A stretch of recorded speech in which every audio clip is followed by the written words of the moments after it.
Career शुरुआत की? So I was 8 years old when I started. Hi, I'm Vidhi Arora. I started working when I was 8 years old. I started with National Theatre. This is when I was in Agra, and I used to do theatre plays all over the country, and I started winning national awards from ICTA and other great organizations. So looking at my interest in acting, my parents decided to move our family from Agra to Mumbai in 2010, and that's where my journey started in acting. And उसके बाद यहाँ पे आके थोड़ा सा struggle था for the first year, but उसके बाद I started getting some great shows. So my first show was छोटे मियाँ Chapter 3 on Colors, which is a stand-up comedy reality show on Colors. उसके बाद I played the role of Mandeep in the show Shake It Up on Disney, and then I played the role of Pihu in the show Hello Pratibha on Zee TV. Did the ads of Snapdeal, UNICEF, played cameo roles in Balika Vadhu, Parvarish, Aada Full, and then finally I played the role of Sunidhi in the movie Hichki by Yash Raj Films. All the characters were vastly different from each other, and that helped me bring a lot of versatility to the table. It really helped me portray the breadth of my skill perfectly, because for example, Mandeep was very bubbly, fun and full of life. Pihu was very emotional, centered, and that's why I think I was able to give justice to both characters by just expressing my skill. कितना मुश्किल था struggle की अगर बात करें, कितना मुश्किल था, एक स्ट्रगल होता है बच्चे के लिए, स्कूल जाना है, उसके बाद कितना मुश्किल था आपके लिए जब आगरा से यहाँ शिफ्ट हुए? इनिशियली थोड़ा टफ था, बट बिकॉज मुझे पढ़ाई में इतना ज़्यादा इंटरेस्ट था तो मेरे लिए इतना ज़्यादा टफ नहीं था, बिकॉज मैं उसको बैलेंस कर पा रही थी. तो इवन ऑन द शूट्स हमेशा you could find me in a corner on the set with my nose in the books, because I used to love studying so much, and that interest in academics is what shaped my interest in finance and strategy. So it was a little difficult in terms of timing, but because of my parents I could manage everything कि ठीक है दिन में school है, उसके बाद दोपहर से रात तक शूट है, पूरा हम साल का प्लान करके रखते थे एडवांस में कि this is how we have to prioritize our timing, so we were able to manage it. पहले कौन सा प्रोजेक्ट था और कितना मेहनतनामा मिला था आपको, वो चीज़ आपको कितना याद है आज तक? सबसे पहला प्रोजेक्ट छोटे मियाँ चैप्टर 3 था.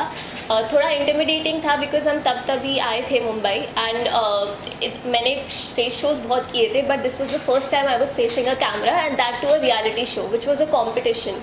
एंड कॉमेडी इज समथिंग जो मैंने पहले ट्राई नहीं की थी, बट मेरे काफ़ी गुरुज थे उस शो में जिन्होंने मुझे मेंटोर किया, मुझे अच्छी स्क्रिप्ट्स दी, एंड धीरे धीरे मैंने उस स्किल को काफ़ी पॉलिश किया.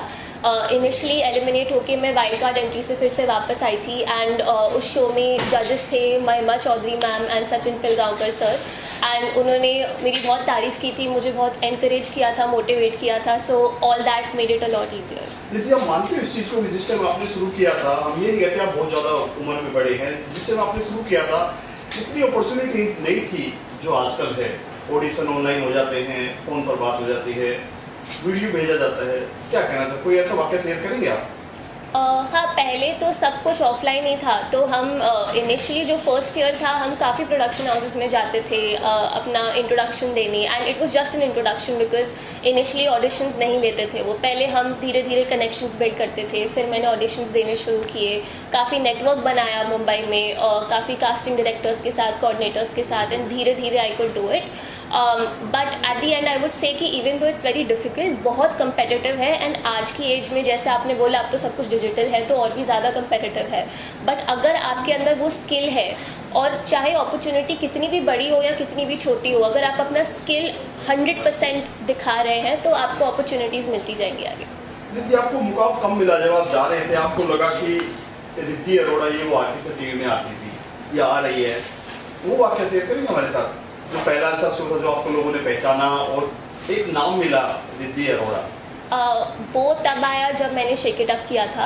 आई played the role of Mandeep in shake it up, and वो मेरा लाइफ का सबसे पॉपुलर कैरेक्टर था, and that was because Disney is very popular among the kids. तो जो एक बार आई रिमेंबर मैं मैजिका गई थी विद माई फैमिली, एंड वहाँ पे काफ़ी लोगों ने मुझे घेर लिया था बिकॉज सब लोगों ने, आधे लोगों ने शेक इट अप देखा था, आधे लोगों ने हेलो प्रतिभा देखा था. तो वो I think it was one of the first moments when I felt कि I just felt so happy that so many people know me and they're touched by what I do. ये मुंबई जो है, ये मुंबई मायानगरी है, हर कोई सपना लेके आता है, हर कोई दूसरे शहर से है यहाँ पर। तो कहा जाता है मुंबई के थपेड़े इंसान को या तो भगा देते हैं या बना देते हैं। हाँ, सभी की ये कहानी है। तो इस बारे में आप क्या कहें? कभी आपका ऐसा हुआ कि वापस जाना चाहिए मुंबई से, कि काम नहीं मिलेगा? आई थिंक वो जो एक करेज था, तब मैं बहुत छोटी थी, तो उस चीज़ के लिए मैं बोलूँगी कि मेरे पेरेंट्स के अंदर बहुत स्ट्रेंथ थी। काफ़ी बार ऐसा था कि हमने काफ़ी फेलियर्स देखे हैं। काफ़ी बार ऐसा भी हुआ था कि प्रोजेक्ट साइन हो चुका था एंड उसके बाद the production house backed out कि नहीं, we can't do this, like we can't do this with you any more. So ऐसे रिजेक्शंस भी हमने बहुत देखे हैं। काफ़ी बार शॉर्टलिस्ट होती थी टिल दी एंड, बट फिर भी नहीं वर्कआउट होता था। तो failures is something that is a part of being in the TV and Bollywood industry, and you will have to build the muscle to be okay with it. But I feel because of that, because of those failures, I've become so resilient and strong. So I think it is a part and parcel of things, but उससे आप बहुत strong भी बनते हैं। रिद्धि जी, एक वक्त था जब आपका काम अच्छा कैरियर से चल रहा था, उस दौरान आपने कॉर्पोरेट का काम करना शुरू किया, फिर MBA किया, क्यों कोई खास वजह थी? So while I love acting, मैं एक्टिंग में अपनी intellectual and analytical abilities use नहीं कर पा रही थी। And because I use to love studying so much, मुझे कॉलेज में फाइनेंस एंड स्ट्रैटेजी में इंटरेस्ट आया, and in NMIMS a lot of esteemed professors taught me these subjects, and after that I started landing great roles in some multinational companies which helped me establish my footing in the finance industry. So I would say I just feel happier in the corporate world because I am able to use my entire self, from my creative abilities to my intellectual and analytical abilities. Sir क्या कुछ कहेंगे sir, जब बेटिया ने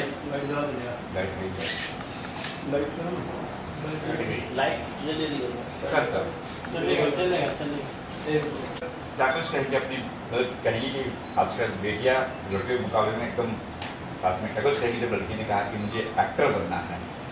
mummy और daddy का क्या reaction था कि बेटी कहाँ जा रही थी, फिर क्या है, तुम आगरा वाले, हमें मुंबई जाना है, क्या टिक था उसका? ये जर्नी बहुत लंबी है। जब वो 4 साल की थी और आज वो 25 साल की है, तो 4 साल से 25 साल तक 21 साल की जर्नी इतनी जल्दी नहीं बोली जा सकती, बताई जा सकती। मगर इतना ज़रूर बोलूँगा कि 4 साल के बच्चे ने अपना जलवा 4 साल की उम्र में दिखाया था। एक छोटे से लॉयंस क्लब के शो में उसने, फैंसी ड्रेस शो में अपना जलवा दिखाया था। कई न्यूज़पेपर में उसकी फ्रंट न्यूज़ आई थी, फोटोग्राफ आई थी। बस उसके बाद कहानी बदलती गई, स्टेज प्रोग्राम मिलते गए। सोनू निगम के साथ शो मिला वहाँ आगरा में, वहाँ और कई सारे प्लेस मिले, थिएटर प्लेस मिले, कई सारे डांस शोज मिले, मिलते गए। मगर हमने हमेशा स्टडीज़ को पैरेलल रखा। Studies plus acting plus dance plus anchoring plus modelling, everything was side by side. 1 महीना पहले ही मैं इसका बुकिंग मतलब डेट्स देना, टाइम देना, सब मैं देखता रहता था कब क्या मैनेज हो सकता है। मगर इससे पहले पूछ लेता था, are you comfortable with study, are you comfortable with examination. ऐसे भी मैंने दिन देखे हैं कि सुबह फाइनल एग्जाम हुआ, दोपहर को हम कार में टैक्सी में बैठे हैं, फरीदाबाद जा रहे हैं, भूपेंद्र सिंह हुड्डा जी का प्रोग्राम था, राजीव गांधी के ऊपर इसने बोलना था, एक्टिंग करनी थी, पूरा 10 मिनट इसको बोलना था शंकर सानी के साथ। वो उसके बाद दूसरे दिन सुबह एग्जाम था। तो हमने कैसे उसको किया बैलेंस कि आगरा स्कूल से टैक्सी से होटल से फरीदाबाद ग्राउंड, 25,000 ऑडियंस। उसके बाद रात में वापस, उसी रात को वापस, उसके बाद सुबह फिर दोबारा एग्जाम। तो that is the thing we all 3 did like this.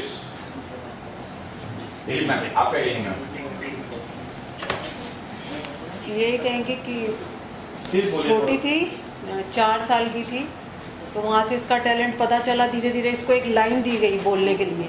तो इससे कहा, बेटा तू स्टेज पे ये बोल लोगे? हाँ बोल लूँगी। इसने वो लाइन एक बोली, वहाँ से लगा कि ये बहुत कॉन्फिडेंट है ये। तो वहाँ धीरे धीरे इसको आगे फिर स्टेज पे इसने स्पीच बोलना शुरू किया। पहले 4 लाइन का दिया, फिर इसको 1 पेज दिया, ऐसे करते बहुत स्पीच बोलते बोलते फिर आगे इसने वो शोज़ वो किए, ये वाले नेशनल अवार्ड्स लिए, उसमें प्ले किए।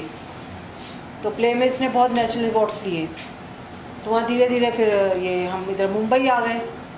इसका वहाँ पर आगरा मुंबई से ही एक कॉल आया था कि इसको छोटे मियाँ में सेलेक्ट किया जा रहा है, तो वहीं ऑडिशन हुआ था इसका ऑनलाइन। तो फिर हम लोग मुंबई आ गए वहाँ से इसको लेके, तो बस वहाँ से इसकी शुरुआत हो गई। वहीं से धीरे धीरे टीवी शोज किए इसने, फिर इसको फिल्म मिली। I was doing business in Agra, 2-3 business were there. मैं पढ़ाता भी था, साथ में मेरा ट्रांसपोर्टेशन बिजनेस भी था और कुरियर बिजनेस भी था। उसको मैंने वाइंड अप करना शुरू किया जब इसने कह दिया अब मुझे मुंबई जाना है। हालांकि मुझे 3 साल लग गए मुंबई, आगरा से मुंबई सेटल होने में, आने में, अपना बिजनेस बंद करने में, अपनी शॉप बेचने में, अपना घर बेचने में। वहाँ से यहाँ की जर्नी वो मेरे लिए बड़ी डिफ़िकल्ट थी, मगर इसके स्ट्रेंथ, इसकी मेहनत प्लस इसका एक्टिंग कैरियर प्लस मैंने इसको कभी रोका नहीं। जो करना चाहते हो करो, एक्टिंग करनी है एक्टिंग करो, MBA के लिए जाना है MBA के लिए करो। कहती है मुझे 6 कॉलेजेस में एडमिशन करना है, मतलब एग्ज़ाम देना है, एप्लीकेशन देनी है। मैंने कहा गो अहेड। बहुत महंगा था, अभी भी आगे जा रही है, बहुत महंगा वो है MBA। Still I am after her.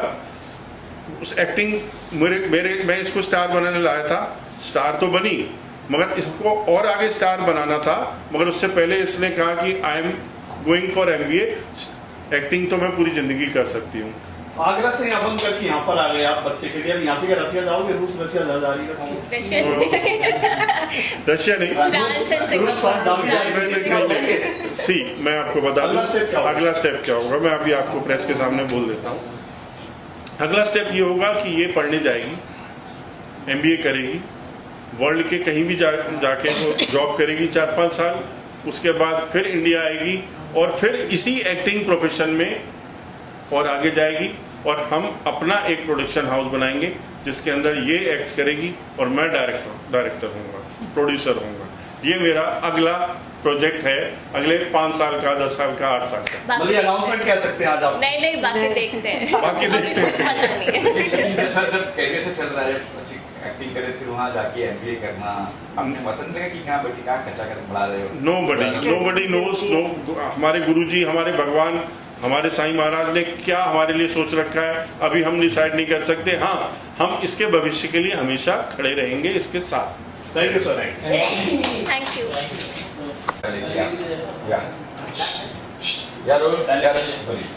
आप पूछेंगे हम अपने माई सेल्फ बंद है ना? ये चालू है। अब पता नहीं होता कि हमारे एडिटर को कौन पड़े क्या किए हैं। Okay myself Ayat Shaikh, I am into acting, I do anchoring also, cricket में कमेंट्री भी मैं करती हूँ and I do modelling as well. So yeah this is my profile. Riddhi के लिए क्या कुछ कहना चाहेंगे? आपने वीडियो देखी, आपने अभी सुना भी, आपने क्या कुछ रिद्धि के बारे में? So I am here to wish her all the very best for her MBA career. And जैसे एक्टिंग का तो हमने उनकी जर्नी देखी है, बहुत ही गज़ब की और बहुत ही मज़ेदार जर्नी रही है रिद्धि की। And I really want to appreciate the hard work of her parents, क्योंकि पेरेंट्स के सपोर्ट के बिना इतना आगे आना that is not possible at all. And being a girl I can understand कि लड़कियों के लिए कितना मुश्किल होता है कि अगर फैमिली का सपोर्ट नहीं है और फिर आप इंडस्ट्री में काम कर रहे हो, तो it is very difficult. So hats off to her parents कि इतना सपोर्ट किया और लड़की को इतना आगे लेके आया। एंड या wishing her all the very best for her MBA career also and for acting career also. यही सवाल आपको अपने पेरेंट्स कितने सपोर्ट कर रहे हैं एक्टिंग करने में? आई am into industry already from last 6 years and मेरे पेरेंट्स के सपोर्ट से ही मैं यहाँ तक आई हूँ। सो या आई can understand that I am grateful for having such a supportive parents. कई बार पेरेंट्स मतलब कहाँ जा रहे हो बेटा कि हम गोरखे वाले लोग हैं, कहाँ ये सब कुछ ऐसा कभी हुआ है? नहीं, पेरेंट्स की तरफ से नहीं हुआ है। हाँ, रिलेटिव्स की तरफ से ज़रूर हुआ है, लेकिन पेरेंट्स की तरफ से नहीं हुआ। Parents were very supportive and my mother used to manage me very earlier at the beginning of my career, तो फिर इतनी प्रॉब्लम नहीं हुई कभी। इन दोनों क्या कुछ हो रहा है? मतलब रिलेटिव का सुनते हैं पहले, अब नहीं। कुछ हो रहा है पहले इनिशियल डेज में जी मेरे इवेंट्स चलते रहते हैं, cricket and all, so that is going every day. Ma'am के बारे में आप क्या कर रहे हो? मुझे बहुत अच्छा लगा जब मैंने देखा कि रिद्धि जी ने जो काम किया है बचपन में, उससे ज़्यादा मुझे अच्छा ये लगा कि जो स्ट्रगल उनके फादर ने किया, क्योंकि बच्चे कभी कभी ये बोल देते हैं ना कि आपने हमारे लिए किया ही क्या है। तो आज जब ये मैंने देखा तो मैं कह सकता हूँ लोगों से कि मैंने खुद एक पिता को अपने बच्चे के लिए स्ट्रगल करते हुए देखा है, और उसके बाद जब वो कामयाबी चढ़ते हैं और बच्चे, पिता हर पिता खुश होता है, लेकिन उस बच्ची को पता ही नहीं है कि वो क्या कर रही है। उनके फादर को पता था कि मैं अपनी बच्ची को क्या करवा रहा हूँ। तो यहाँ तक मुझे बहुत अच्छा लगा। आप कोई सवाल करेंगे तो बिल्कुल। हाँ, अभी मेरी 3 जनवरी को एक फिल्म रिलीज हुई जिसका नाम है प्यार में कुर्बान, जिसके डायरेक्टर थे जुबेर के खान, और बहुत बढ़िया फिल्म है। थिएटर में अच्छा रिस्पांस मिला हमारी टीम को, सबने मेहनत की थी, बहुत बढ़िया। और एक रिसेंटली मेरी एक फिल्म और अभी शूट पे चल रही है, उसका नाम है अनवांटेड गिफ्ट, और वो भी मैं सेम डायरेक्टर जुबेर के खान, और उस फिल्म में मैं को प्रोड्यूसर भी हूँ। क्या किरदार है उस फिल्म में जो आप कह रहे हो? अभी जो फिल्म चल रही है थिएटर में, अभी भी चल रही है, दूसरा सप्ताह शुरू हो गया। जो आ रही है क्या कहना? हाँ, अनवांटेड गिफ्ट में मैं बहुत बढ़िया कैरेक्टर है, एक स्टोरी है बहुत बढ़िया। मैं हीरो का दोस्त बना हुआ हूँ, और सस्पेंस बहुत बड़ा है जो मैं अभी क्लियर नहीं करूँगा, क्योंकि थोड़ा सा कैरेक्टर बताते ही वो सस्पेंस खुल जाएगा। दोबारा